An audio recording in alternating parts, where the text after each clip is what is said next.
Hello everyone and welcome to the Daryl Talks podcast. Today have we got an episode for you. It is going to be great. I have looked forward to doing this and sharing this with you for a while because this guy is a legend. So please, without further ado, welcome Ben. Hello Ben.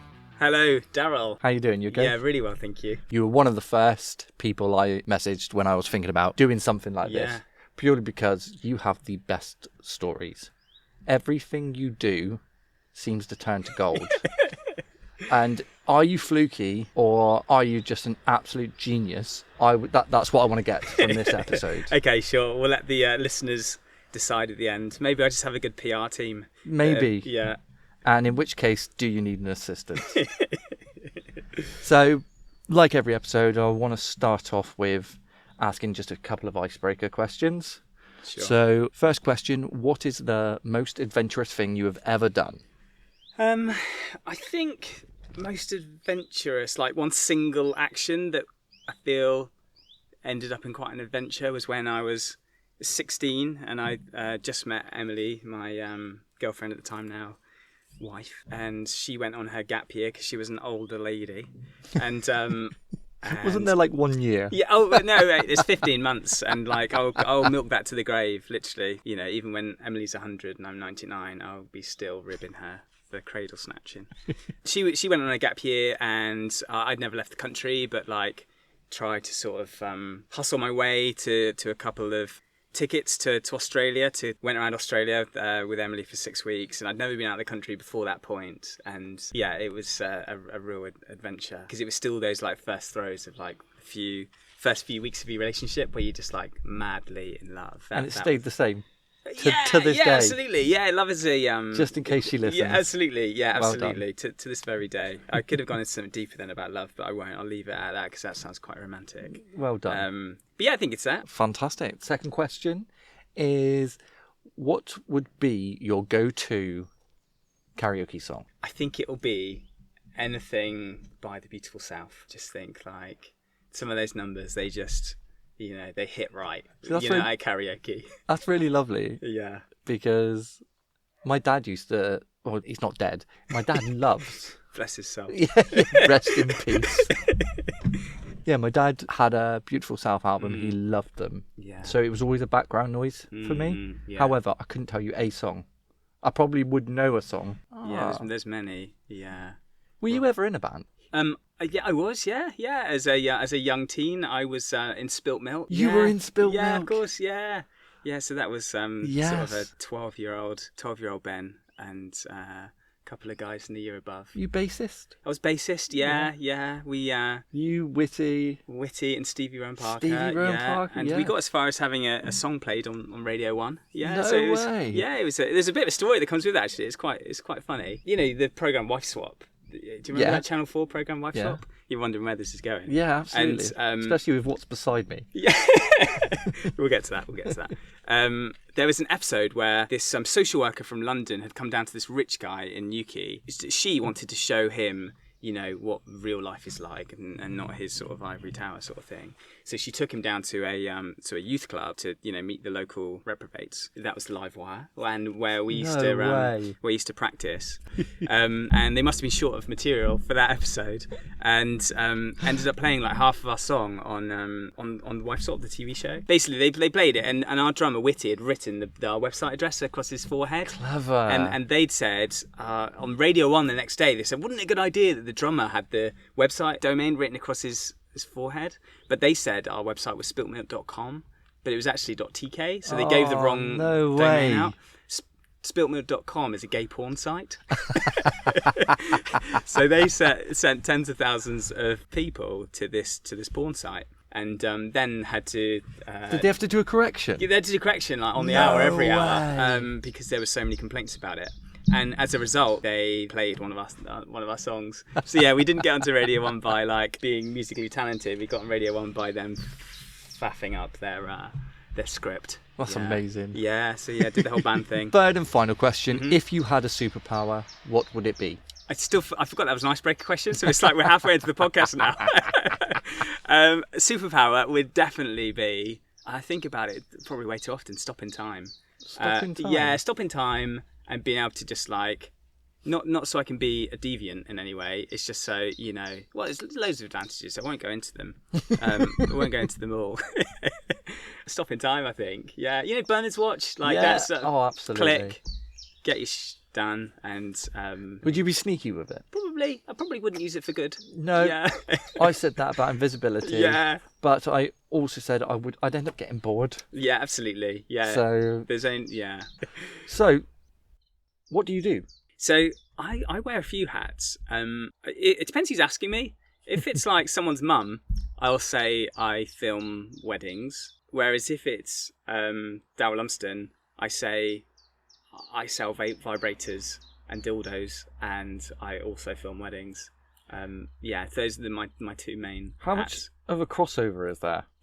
I don't like rock up to weddings with my trench coat on and like a load of like Amsterdam style. Yeah, absolutely. There's very little crossover. Occasionally it gives the bridesmaids a good laugh during the morning when they're all getting ready, and the bride may have already know what I do. It may come in the conversation. Yeah, it's a good icebreaker, actually. Yeah, absolutely. Yeah, especially because you're just like the most laid back person about pretty much everything. Oh, that's good. Like I don't think I've ever seen you stressed or flustered. Have you ever been? Yeah, big time, mate. Yeah. I am like a real overthinker, panicky person. So we first met in secondary school. Yeah.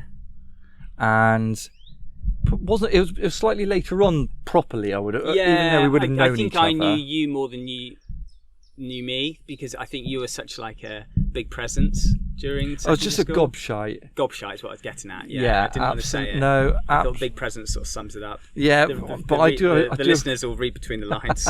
I do appreciate the sentiment. But then it wasn't until getting onto those sixth form days when we turned 18, that sort of. But so it wasn't until sixth form did we really start to. Well, I really sort of heard of you. Mm. You pulled some great sort of, what would you call them? Schemes? Schemes, yeah. Are they that schemes? Sounds legitimate. I think. And like, hustles. But you were like you were so good at it because you.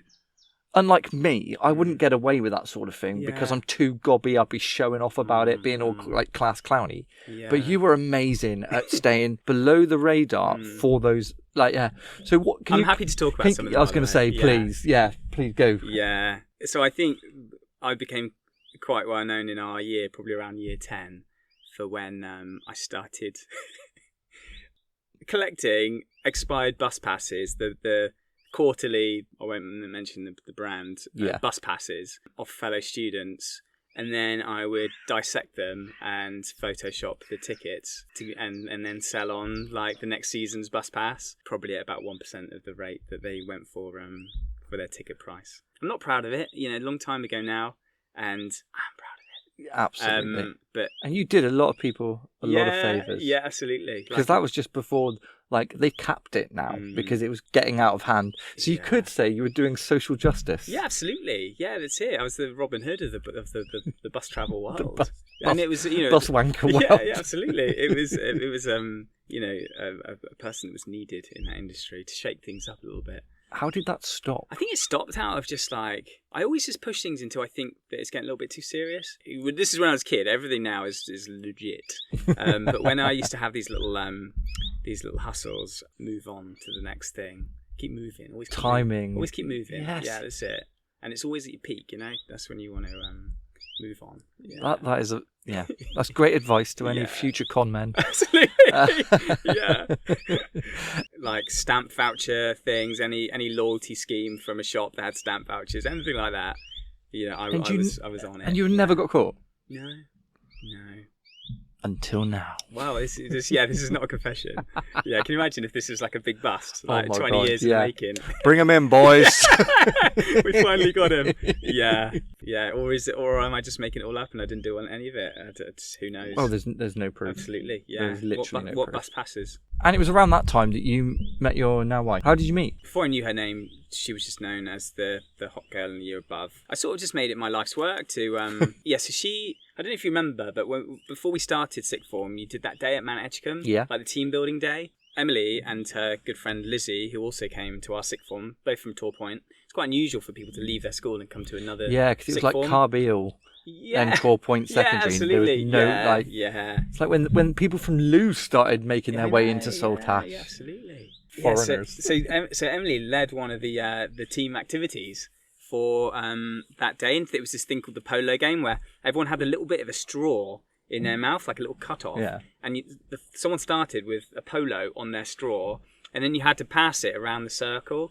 It sounds like an adult drinking game, doesn't it? Like, yeah, apart from it's like 15 and 16-year-olds just having a whale of a time. How noncy I know, was the people that came up with that? I know, but it was lovely because I had to pass it on to Emily, and there was just that like moment of just being like, oh my God, you're amazing. That's so odd because one of the first things I ever said to my now wife was, I'm going to marry you one day. Oh, nice, yeah. And that was on the first day I met her. It's brazen, isn't it? It's so weird. But it's like, I feel like it manifests.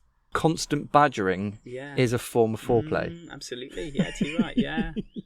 So you went sixth form, then what? Did you do uni? I did, yeah. So by this stage, I'd managed to woo Emily. I conveniently lived on her route to school in Landrake, so she'd come past from Torpoint, and I sort of wangled a lift, and then it went from there really. So and then she was a year above, so she was off to uni, and I was like, wow, I can't lose her. So she went off in a gap year. I followed her basically. Consensually. Consensually. I cannot stress enough that this is a consensual world we live in. Absolutely, yeah. But this is the early noughties. You followed people then, you know. It was harmless. Yeah, absolutely. There's nothing bad meant by it. And then, so she did that, and then she went to uni. I followed her, so there's a bit of a trend here. And to stress as well, would you call yourself academic? No, I'm like a C+ guy. But you managed to get into Cardiff Uni. Yeah. For your missus, basically. Yeah. Which that's not that easy to do. No, it's not, which is why I didn't get into Cardiff Uni. We went to UWIC. Oh, did you? Yes, which is like a polytechnic. Oh my God. Absolutely. I knew. Is that right near Cardiff? Oh, it's right near it. Yeah, if I was just having a conversation with someone, I'd say Cardiff Uni, but it was not. It was UWIC. Well, I do apologise. No, don't, please. No, I've lived off pretending I've gone to Cardiff for this many years, and it's about time I was outed. Yeah. So we went to UWIC. And not because I couldn't go to Cardiff. No, of course not. It was because the course that I really so wanted to do was only at UWIC. And what was that course? That was environmental protection. But my dissertation will come in to conversation at some stage, because it was led my trajectory to where it is now, in a way. Keep going. Yeah, sure.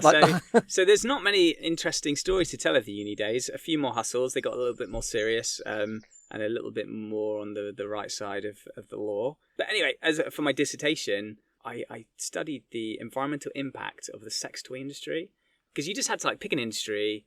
Well, this is what I wanted to do for mine, was pick an industry and evaluate. It was quite interesting, and evaluate the environmental impact of that particular industry. And I thought sex toys would be an interesting one to do, because at the time they were all products that had batteries in them, but once the battery died, you just chucked it out, you couldn't recharge the battery. Or they're all in huge amounts of blister packaging, and it was all sort of pretty grim. And not because you're a horny little not student. No, not at all. I just thought, do you know what? I've got to make it interesting. I can't do them like bread or something. Yeah. Although yeast comes into both. Both industries. Yeah, so I did that, and I remember just noting at the time, wow, it's a huge opportunity here, because you've got this massive multi-billion global industry that is just really shitely executed. But it was an idea that I just then sat on, if you'll pardon the pun, for many years, until I did anything about it. But we'll get there, I'm sure. Yeah. No way. So those are the uni years. So actually, obviously you've already mentioned what you do, but there is a real backstory to it. Oh yeah, it goes that back is to incredible. 12 years. Yeah. So you actually had a little bit of experience in the sector before the going seed into was that. planted a long Because time ago. in my head, you just came up with another. I had this list of business ideas for the past 12 years that I whenever I get a bit of time, I think I need a bit of cash, I'll revisit the list. No way. And the millennialization of the sex toy industry was how I phrased it on that. Because like, everything had been millennialized from like coffee. You know, at some point in the noughties, coffee went from like Nescafe instant to like Colombian this, and it was done by a guy with a waxed flipping mustache for £4 for a latte. And I sort of always referred to these industries being like millennialized. Yeah. And I thought that the sex toy industry was like this really archaic 90s, you know, like products that are intended largely for women, but they were marketed like through the male gaze. And also the sex industry has got a horrible past. Yeah, absolutely. Yeah, it's grim. And I think with body positivity now also comes that openness. Absolutely. Yeah. Of maybe not discussing it because it is personal and it's a very private thing. Yeah. But we acknowledge it now. Do you know what I mean? Yeah, absolutely. You know, self-love, mental health, it's all sort of like becoming a bit more intertwined. Whereas before it was this like dirty thing you did behind closed doors. And now people talk about it a bit more. So, did you get your degree? Got my degree. Got 2-1. No way.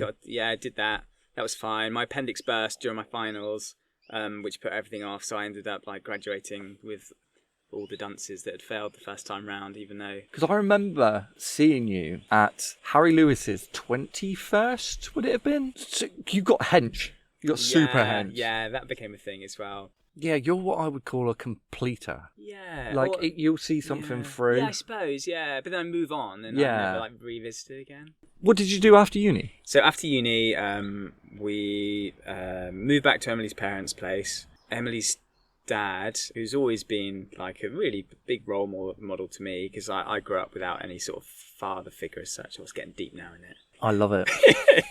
It's like, cry. This is going to be great. I'm going to get hits. I was still like a kid when I met Pete, Emily's dad. He was a photographer. I just found him just really inspirational, really, because he was like... What did he photograph? So he's like a lifestyle photographer. So he would like take a family of models, fly them all out to the Maldives, and like do a load of like quite sort of cheesy, catalogue-y type photos that you might get used in like an article online about like best 10 beach resorts and things like that. So he would shoot all those like happy families. Like something for like Getty. Yeah, Getty. Yeah. So I think he's got one of the biggest UK libraries on Getty. Oh just, wow. 30 odd years of quality contribution. I just found it really really inspiring, and Pete was really supportive of anything that I and still is and wanted to do. It sort of occurred to me like he was going to give me free reign of his equipment and was happy to sort of teach me. And that's when I sort of thought, I wonder if I could do a bit of video, because like DSLR cameras at the time were going through this transformation where suddenly they didn't just take stills, they could do video as well, just by the flick of a switch. For a couple of grand you could film cinema quality video, whereas before in filmmaking the barrier had always been serious cash to doing. And I just sort of went through the process of wondering how I could capitalize on that. I think did a few silly things first, like music videos and things that didn't really go anywhere, and then stumbled upon filming weddings. How did that first wedding end up happening? It was a friend of Emily's dad. Just like one of his mates was getting married. Obviously I did it for free, and it helped me to put together somewhat of a show reel, I suppose, just like get that momentum moving. And then from there, I just like hit up Gumtree and was like, wedding video man, £100 or whatever. And do you know what you got paid the first time? I think it was 400 quid. So decent. Yeah. I still think it's decent. That just goes to show how far you've come. Yeah, people really love that's that's not happened overnight. It's been 600 weddings and 13 years of... That's incredible. Of sort of practice, really. It's a fantastic industry. It's great there's still money in it, which always surprises me because it's enjoyable. But then I think now I dismiss the skill that comes with it, because I'm like, oh, this is easy. But just because I think I've just done it so many bloody times, and it's like, it's a really multifaceted thing to do well, because it's like you have to be... You've got to improv a bit, haven't you? You got to be likeable. Like, you got to be the sort of person that people want to have at your wedding. You got to, and then you've got to have the technical side as well. And then you've got to, it's just quite a lot to it when I really think about it. But it's like driving a car. Yeah, like when that's you're it. learning Absolutely. and that sort of thing. Yeah. And that's what I spent essentially I still do it to this day because I just think it's, I've put the hard work in now. I just like meet the people and I don't have the anxiety about doing the job that I used to have, which, makes me on my sort of creative front foot. What's the weirdest wedding you've done? There's been a few over the years. Has there? Yeah, I think probably. Do you know what steampunk is? No. So steampunk is like it's a whole vibe. It's a whole vibe. Waitrose is a whole vibe. Yeah. So you like goths? Yeah. What do you call that? Like a subsector of society? Like a genre? Yeah. So there's another one. It's more niche, and it's called steampunk, and it's essentially where they are. I don't know a lot about it, so sorry if I say anything that insults the steampunk community. But they wear, from an outsider, what I can see, they wear like full Victorian gear, but then casually they have like laser guns. It's like that mashup of like cyberpunky stuff with this Victorian industrial era dress. It's really quite striking. So I did this wedding, and it was like in the centre of Plymouth, pretty much, in a hotel. So the setting was, not what I would have thought as like Victorian. Yeah. Esque. And essentially, like, everyone just went. Yeah, it was in full fancy dress at this wedding because at the bride and groom's wishes. Bride and groom was super young. They must have been like 19, 20. And like even their granddad, who I'm sure had never heard of steampunk ever, was like dressed as a chimney sweep and had a casual. Yeah, because he had it in his cupboard at home. That's why. Absolutely. Yeah, that is just like, give me the laser gun, I'm good to go. Yeah, so that was weird. I think it was weird because of the juxtaposition of the way they were dressed and then the like Plymouthian hotel backdrop. It really did something for me. I was going to say, like, how did you create a video that matched both those? Yeah, do you know what? Like, people book me because they don't want me to interfere with the day. They don't want me to like try and create something that wasn't. Yeah, fair. So I just rock up and do my best to capture the reality. And it is what it is. Like I always say my business tagline should be, it is what it is, because everything that side of the lens is on you. I just have to choose my best way of interpreting how to capture it. That's so deep. No, it's no wonder you're successful with sentences like that. But I will say though, my biggest regret from my wedding was not having a videographer. That so much. I hear, it's people that say that, which is a lot, are my biggest salespeople because they freak other people out that are engaged. We have get them to 100%. We have freaked so many engaged people out. Absolutely. I am biased, so don't listen to what I say, but I agree. I think it's a nice thing to have. It does something different from photos to be able to see the way your steampunk granddad.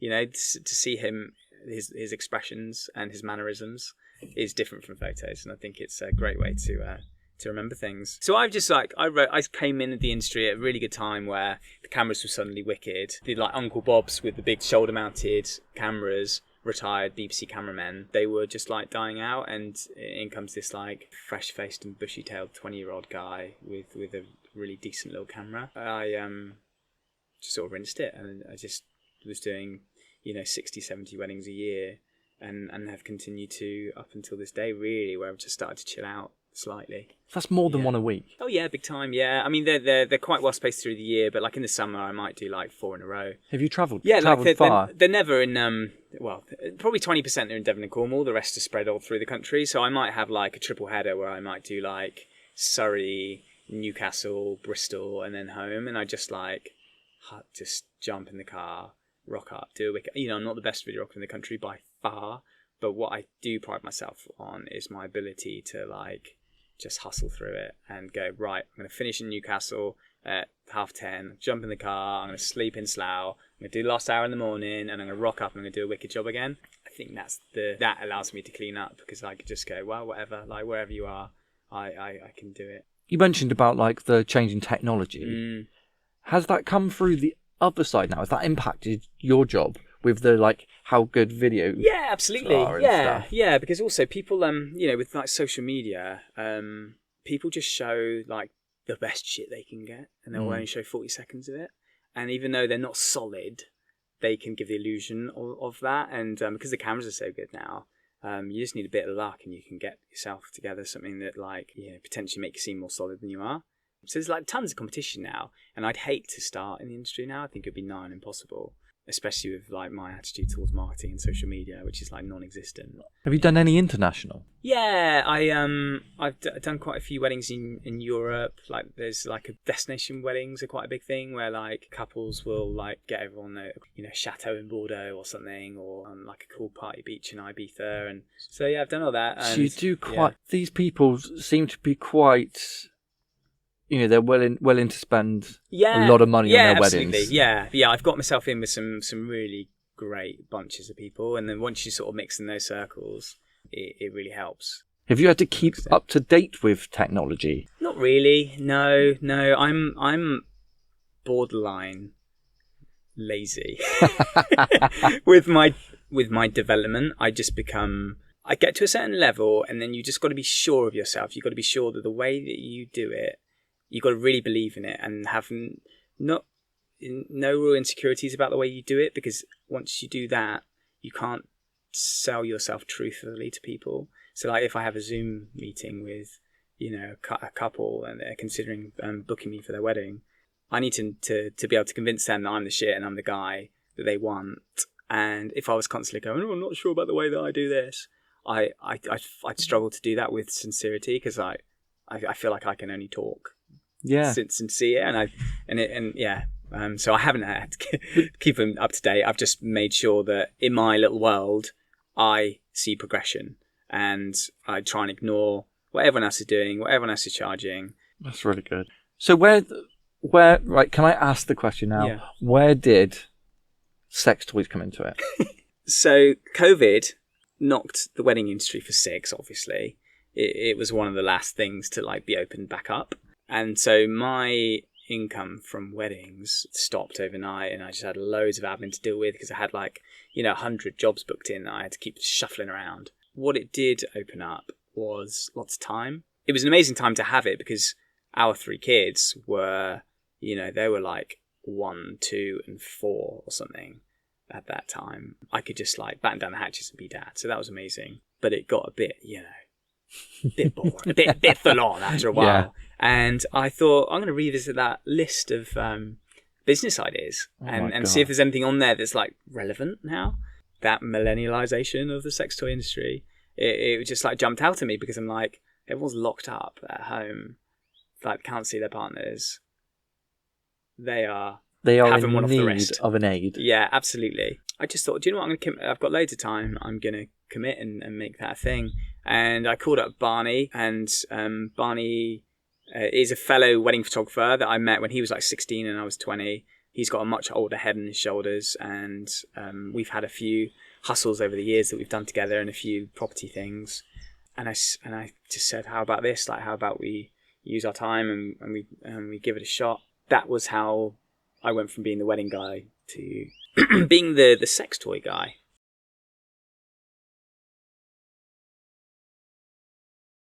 The brand was all about being not overtly sexual, products that are not in your face. Yeah, not in your face. They're they're non-phallic. A lot of what we sell, and they're all in nice pastel colours, and all the tone of the copy is quite. It just has a nice wholesome feel to it, rather than it be, which sounds quite.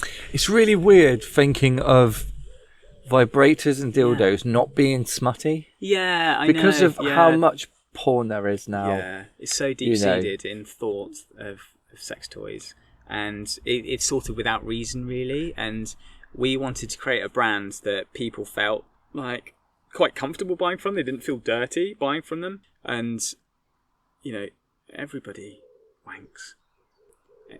It's a huge industry, and we just wanted to be a place where people could just buy sex toys and feel good about it. I think that's what we've done. Did you have a set demographic then, middle class? Not really. Old women.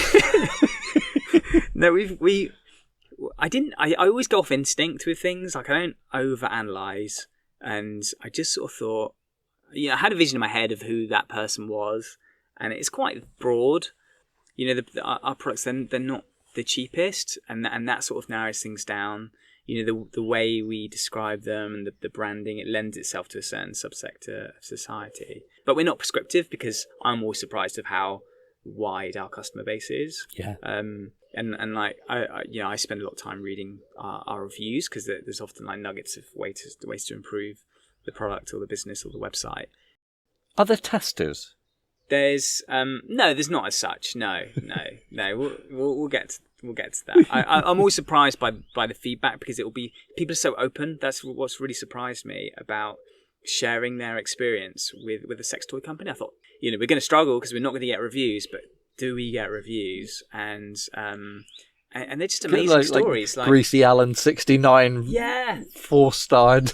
Yeah. But it's not, though. It's just like it'll be, I'm 75 years old. My sister recommended that I check out your company. I've just had my first orgasm since my husband died, and I see things like that, and I'm like, fuck, like we're having like a profound impact on people's sex lives. Yeah, she was definitely from Cornwall. Yeah, I don't know the connection with Cornwall. She even lended a hand. Yeah, and reading things like that, it just makes you think, oh wow, I thought I knew who our customer is, and that is quite wholesome, actually. Well, it's just in the weirdest way. Yeah, and people are like, it saved our relationship. It's reinvigorated passion between us, or my husband's away in the in the services, yeah.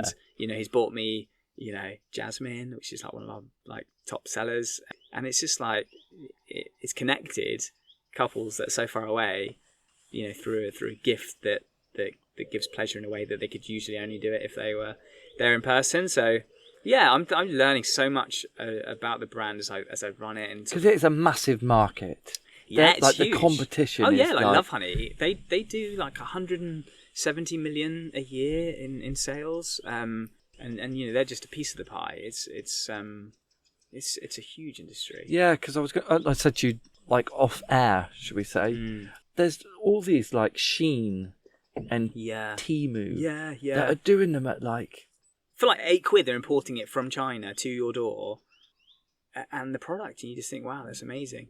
But it doesn't really bother me, because our brand is so different. Like the products, the quality is amazing. You've properly got values, which you cannot imagine would be as part of the sex industry. Yeah, absolutely. So something we haven't touched on yet is that it's sustainability is at the centre of the brand. So no way. Our like a bag for life for dildos. Yeah, absolutely. Well, almost. It's so all our top 10 bestsellers, their internal structures made from recycled ocean plastic.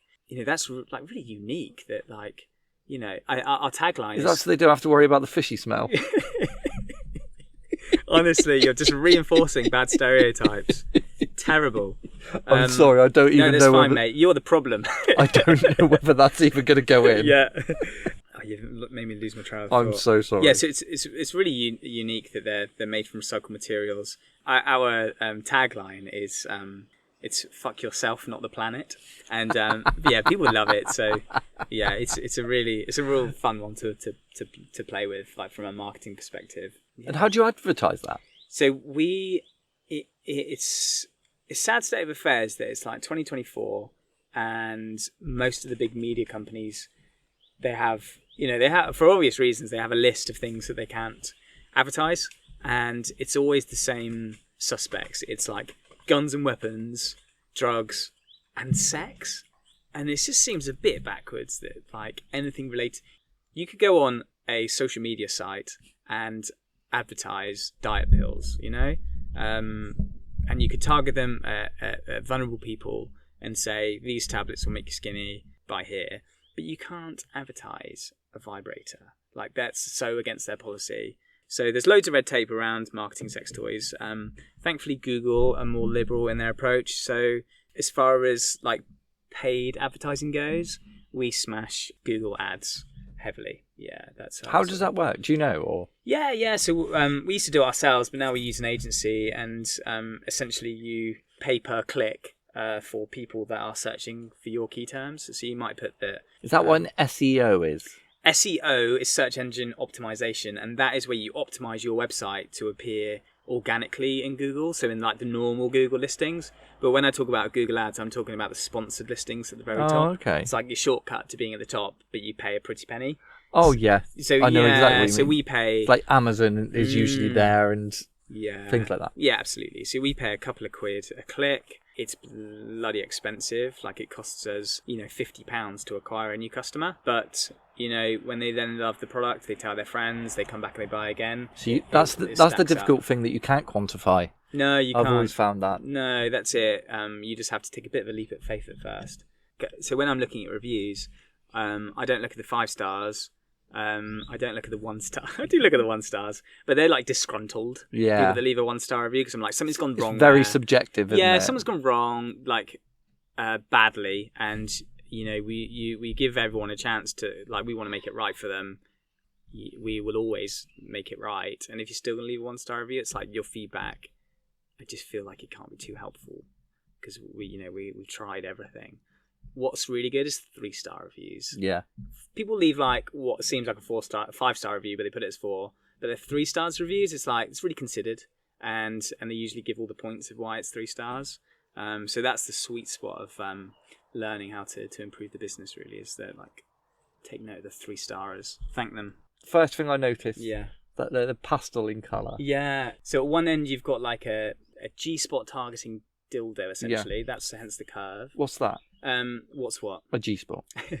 It's called it's called G because it's like named after the doctor that first observed it. First found it. Yeah, essentially. It's like, he's a myth. Yeah, absolutely. Well, it's funny you say that because the G-spot it's unidentifiable in like an autopsy. So you can't. It's not actually like let's take the G-spot off. It's not a thing. It's like an area of flesh, and even some medical people like will still debate whether it even exists.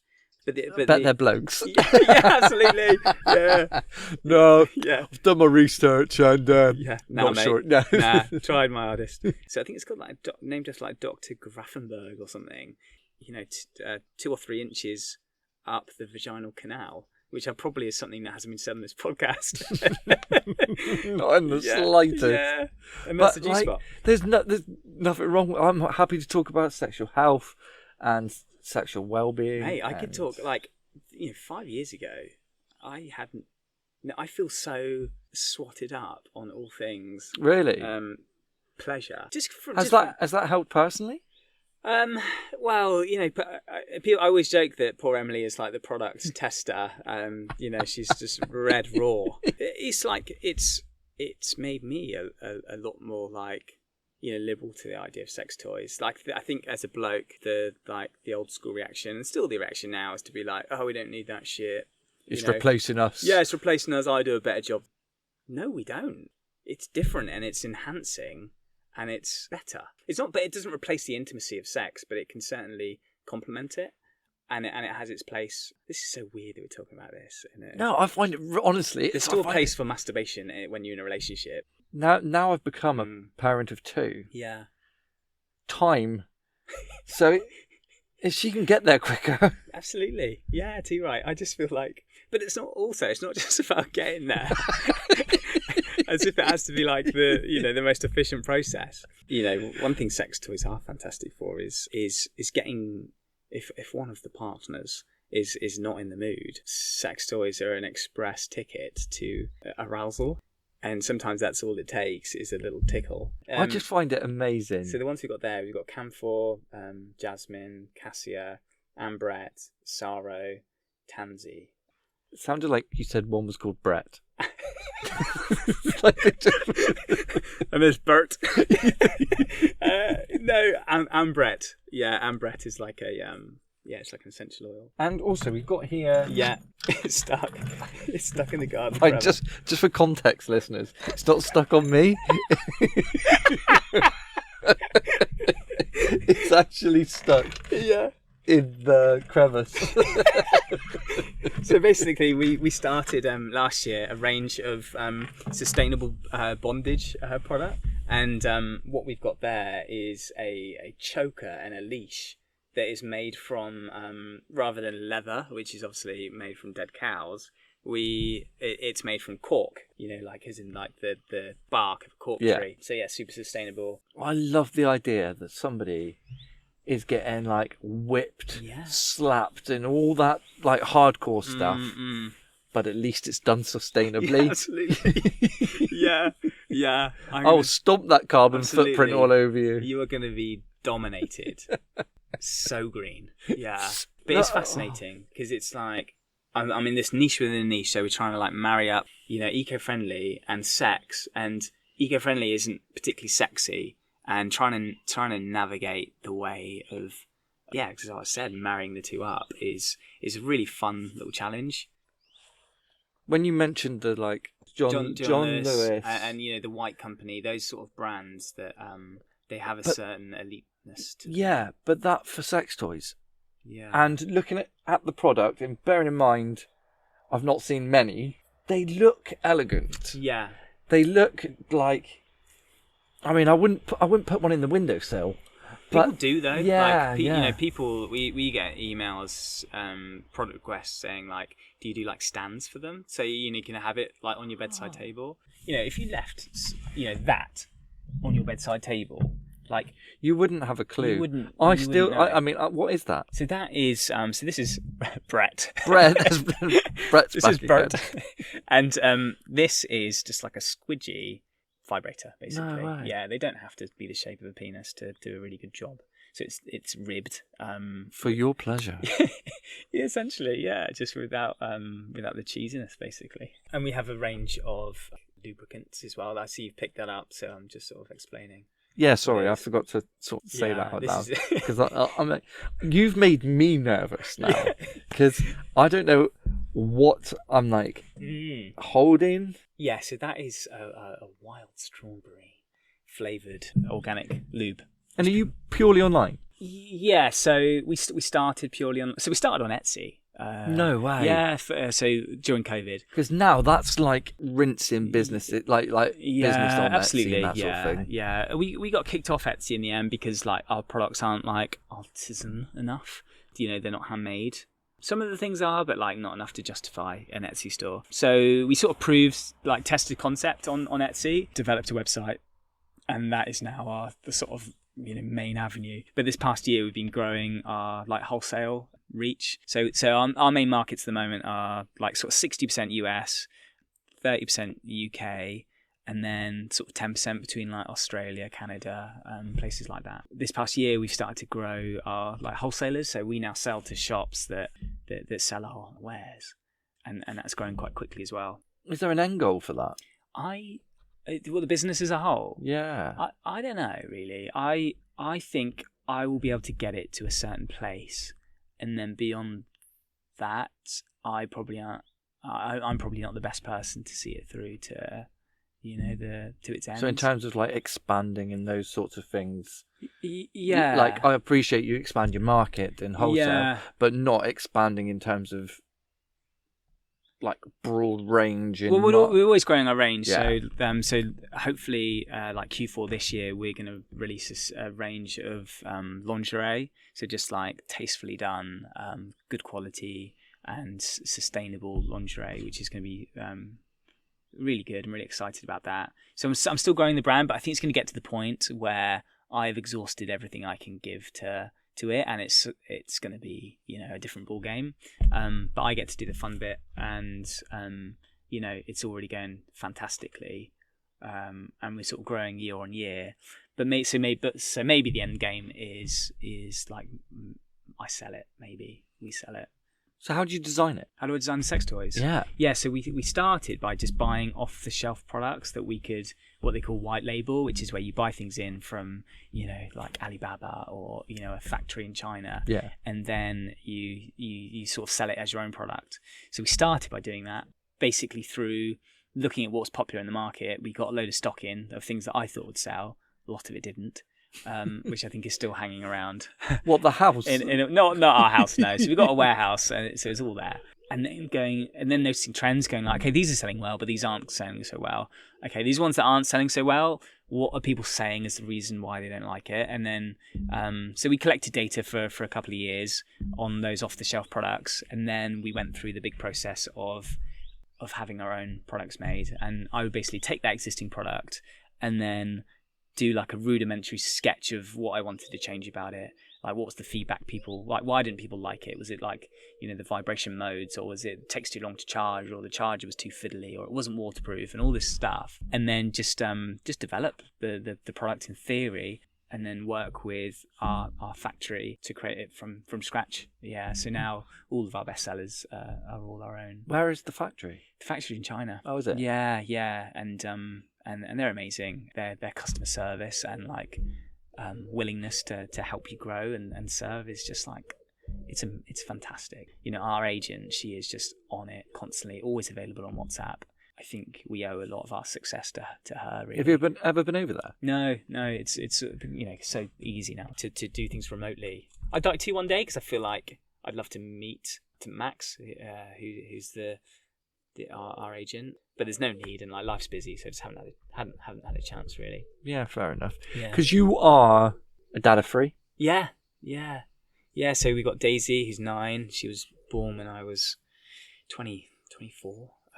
Rory is 6. Rowan is 5. Yeah, so 2 boys. They're quite close in age, and then we've got Daisy, who's like the queen chicken. Yeah. How do you manage your time? Not well. I think like I am in a time debt always. I have less time than I have things that need doing. So compromises always have to be made. I'm so committed to work and family at the moment that I don't do much else. It's sort of zapped any interest in like hobbies, you know, seeing friends. All of that has had to go by the wayside for a minute whilst I'm just in deep with just work and family, and that's fine. Like, I'm happy with that balance. There's no balance. I think a big thing for me was realizing that work-life balance is a fallacy. Like, if you try and chase that, it's just gonna be stressful. You have to be okay with the fact that sometimes work is going to take over. You're not going to be able to be there at school pickup, and you're not going to be able to make that assembly, or there's always compromises. But if you're not at peace with that, you're going to just like torture yourself. So yeah, sacrifices, compromise, just prioritizing. But Barney, my business partner, and I, you know, he's always said particularly like family first. No one part of any of my businesses are more important than making sure that I'm present as a dad. That attitude, I think, has helped. And that's another thing I haven't mentioned. I mean? Like, yeah. Emily takes the brunt of, you know, it's all well and good me saying, oh, I can't do school pickup, what a shame for me. But that's because Emily is there. Somebody does have to. Yeah, that, you know, Emily is at all the assemblies. She is at all the Christmas plays, you know. And that enables me to go, okay, it sucks that I'm not there. But somebody is. But Emily will always be. So I owe a lot to her for playing my part in the work-life balance that I can't always fulfill. Every answer you've given is, well, it's like, bearing in mind that we agreed this episode today, every single answer you've clearly thought of. Thanks, mate. Before. Shit to myself. That's why I thought, do you know what, if I say yes, like last minute, I can only be so scared for so long. And I'm definitely leaning towards genius rather than just lucky. Thanks, mate. Because just your thought process and just capitalizing on opportunities and just taking opportunities is incredible. And I'm not trying to blow like sunshine up your ass, but it's just so nice to see people doing well, happy, got family, your place. And so we're doing this. What did you call it? What's this place called? Terrace. We're doing this out on the terrace. We're recording on the terrace, looking over at the inbuilt barbecue, and behind me there is a sauna. And I'm just looking out over Beer Alston. I won't say the address, obviously, but you've got Tamar Valley. Yeah, you've got an amazing. Thanks, you mate. Built yourself an amazing. Yeah, this was house. the other COVID obsession. I got really into gardening and like big time, and to the extent that the TV researcher from Gardener's World saw a picture of the garden on his Instagram and contacted me saying, "Can we go and film?" You know, like one of those bits like where the person talks about their garden. And I was like, no flipping way. Unless you want me to be riddled with anxiety for a week, I'm not doing it. Is there anything you want to know? Anything you got? Well, I just well, as we said off air as well, it was like I'm like really respect what you're doing. Like, this is a real commitment. I can see the kit that you've invested in to make this happen, to have these conversations, and then choosing like people like me when I when you first contact me saying I want to hear your story. I'm just like, what, my story? It's really flattering. Yeah, thanks, mate. Keep doing it and keep telling people stories. If you could give a youngster any advice on business, because you seem quite savvy, or at least ballsy, willing to take risks, but they seem to be calculated risks. Definitely. Yeah. Like, what advice would you give? How would you get started? I think multiple streams of income has always been has been a big one for me. Like, never have all your eggs in one basket, because then you're less scared to take risk, and then any of those baskets you can play with, because you go, oh, if I fuck up here, still got that. If this goes bad, that'll still be all right because it's unaffected. So that's why I've always tried to have like a skill-based business, which is the filming, and a sort of passive, even though it's not passive at all, business that can sort of keep making money, not dependent on your time, and having like an asset backbone as well. So like investing in something, a vehicle like property, to sort of keep your baseline healthy. I think those three things combined has done me okay so far. Is that through research? Or No, it's just really slow. Like, that's not something I've just like been able to reel off, a year into getting out of uni. That's just the way that I have slowly done things over this past, getting on for 15 years now. And until it all falls apart, I can only vouch for it. It's it may well not be right, but I feel like it hasn't done, it's done me okay so far. Well, thank you so much, Ben. Pleasure. I cannot thank you enough for taking the time. There's really nothing for you in this other than decent conversation, hopefully. Yeah, I've really enjoyed it.